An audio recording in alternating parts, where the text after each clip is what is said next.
우리 일상 속 숨겨진 이야기. 장애인, 비장애인의 경계를 넘어 서로를 이해하는 따뜻한 시간. 나만 몰랐던 이야기. 안녕하세요. 김종서입니다. 제가 오늘 읽어드릴 이야기는 미랄복지재단 스토리텔링 공모전 8회 최우수상 수상자 길창인님의 달려라 펭귄맨입니다.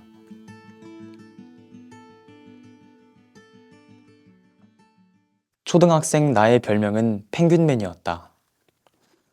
배트맨과 대적하는 빌런 펭귄맨은 아니었다. 오히려 그랬다면 좋아했을 것이다. 악당은 멋있어 보였으니까. 내가 달리기를 할 때 그 모습이 꼭 펭귄 같다 하여 친구들은 나를 펭귄맨이라 불렀다. 펭귄맨이라 불리기보다 더 어렸던 4~5살의 나는 달리기를 할 때면 할머니와 어머니에게 줄곧 혼이 났다. 발뒤꿈치를 들고 뛰면 안 된다 했다. 나는 항상 까치발을 하고 다녔고 이유는 아무도 몰랐다. 그저 유년기 나쁜 습관으로 여겨 어른들은 내가 까치발을 하고 다니면 혼을 냈다. 그러고 싶지 않았지만 의식하고 뛰어도 자연스레 뒷발이 올라갔다. 이것이 병이라는 사실을 초등학교 3학년 때 알았다. 어머니는 날 신촌 세브란스 병원으로 데려가셨다. 처음 가본 그곳은 너무나 크고 화려했다. 커다란 회전문 입구를 통해 들어간 홀은 마치 콜로세움처럼 웅장했다. 시간의 바랜 날이어도 당시 느꼈던 압도감이 아직도 또렷이 기억난다. 어머니가 구슬프게 우셨던 기억과 함께. 의사는 수술을 권했다. 발의 변형이 심했고 아킬레스건이 남들보다 짧다고 했다. 수술을 받기엔 아직 어려서 2년 후에 진행하기로 했다. 우리 가족은 지금껏 인정하지 않으려 했던 내가 남들과 다르단 사실을 공식적으로 진단받았다. 일반적이지 않음을 알고 병원을 찾은 것이겠지만 어머니는 내게 연신 미안해하며 눈물을 보였고 그런 어머니를 다독이며 나도 따라 울었다. 어릴 적 친구들은 원초적으로 별명을 지었다. 활발한 여자아이에겐 조폭마누라, 덩치가 조금 크면 뚱땡이 같은 식이었다. 언젠가 횡단보도에서 얼마 남지 않은 신호를 건너려 친구들과 함께 뛴 적이 있다. 뒤에 있던 친구들이 날 보고 웃음을 터뜨렸고 그들은 펭귄이래요 라며 놀렸다. 그 이후 뒤뚱뒤뚱 뛰는 나는 펭귄맨이 되었다. 이상이 있다는 사실도 친구들의 놀림도 감당하기 힘들 만큼 수치스러웠다. 펭귄맨이란 별명이 생긴 뒤로 더는 달리지 않았다. 13살과 14살 때 2번의 수술을 받았다. 왼발 1번, 오른발 1번. 6개월 정도 입원을 했고 2년 가까이 목발을 짚었다.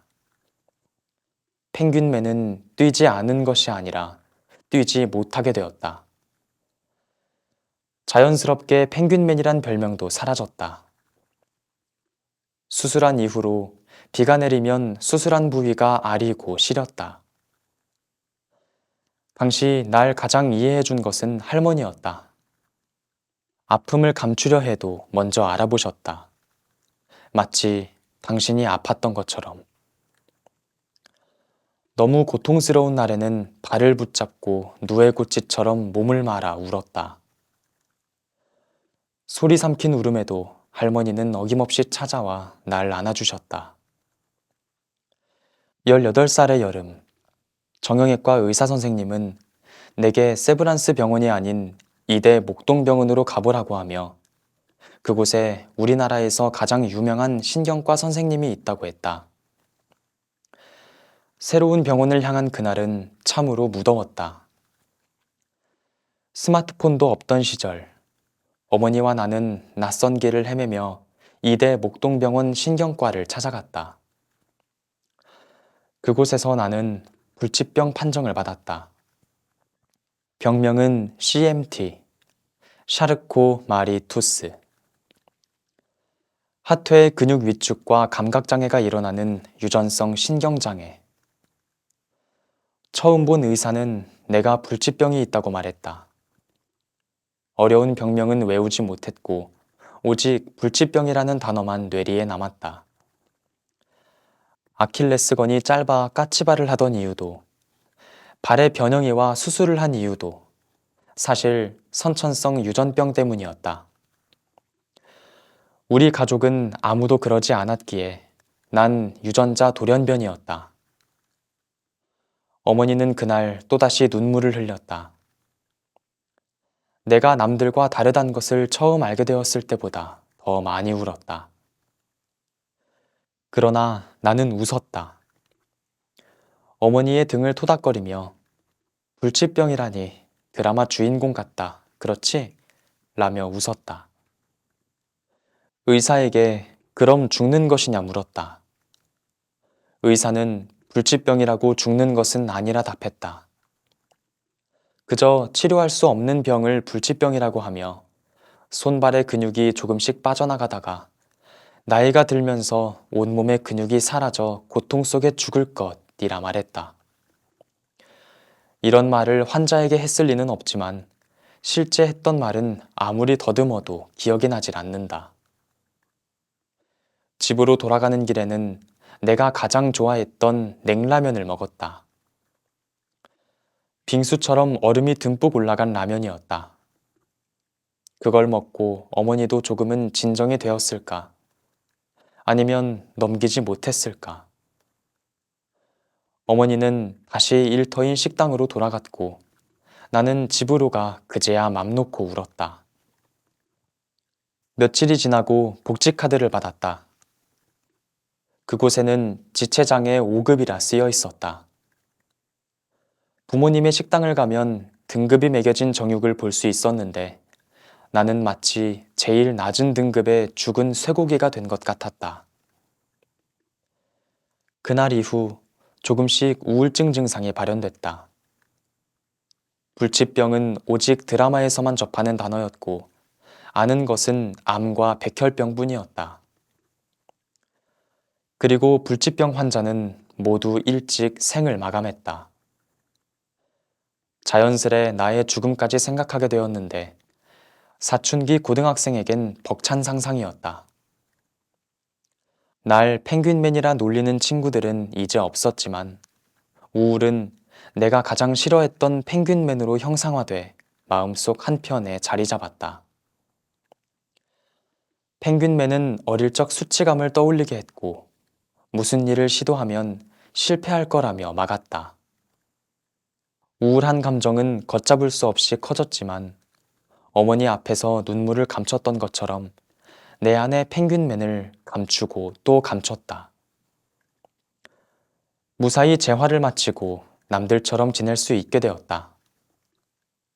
강도 높은 운동은 못했지만 눈에 띄지 않고 평범하게 걸을 수 있었다. 삶에 큰 문제는 없었다.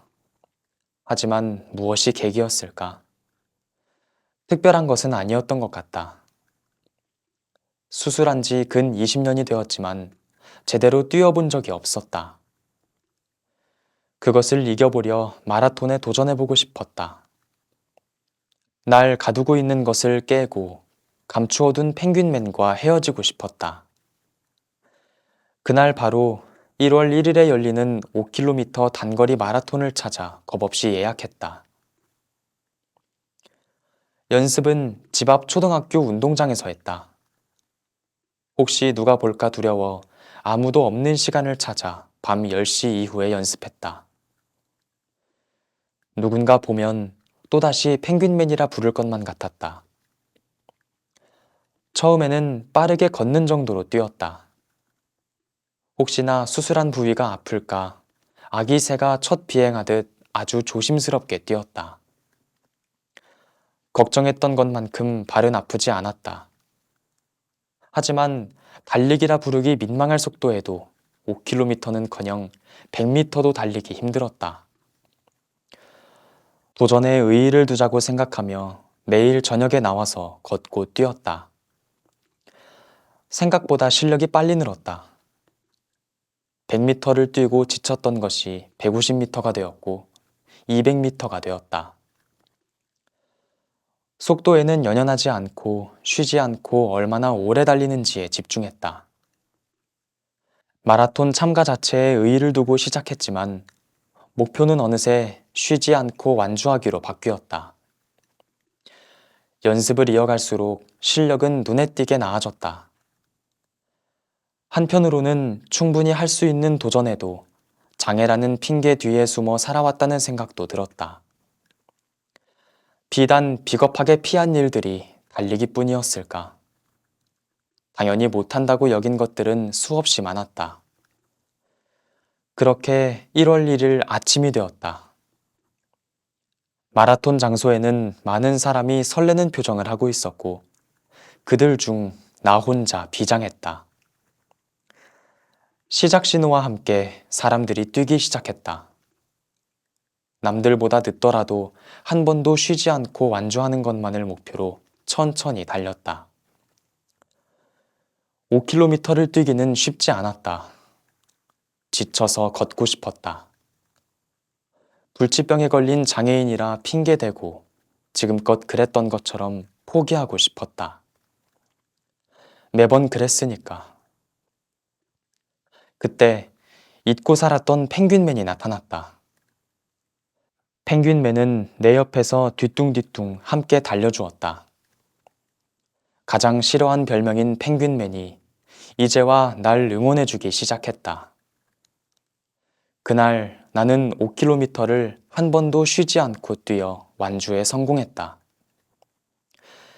지금껏 나를 아프게 했던 것은 장애가 아닌 남들의 시선이었지만 불가능하다고 억누른 것은 바로 나 자신이었다. 장애로 인한 남과 다름은 새로운 마음의 장애를 낳았고 그것은 등급 없이 괴로웠다. 하지만 마음의 장애는 이겨낼 수 있다. 당연히 불가능하다고 여겼던 것들에 도전하고 하나씩 성취해 나가면 언젠가 마음의 장애는 없어진다. 세상은 바꿀 수 없다. 하지만 나를 바꾸면 나의 세상은 바뀐다.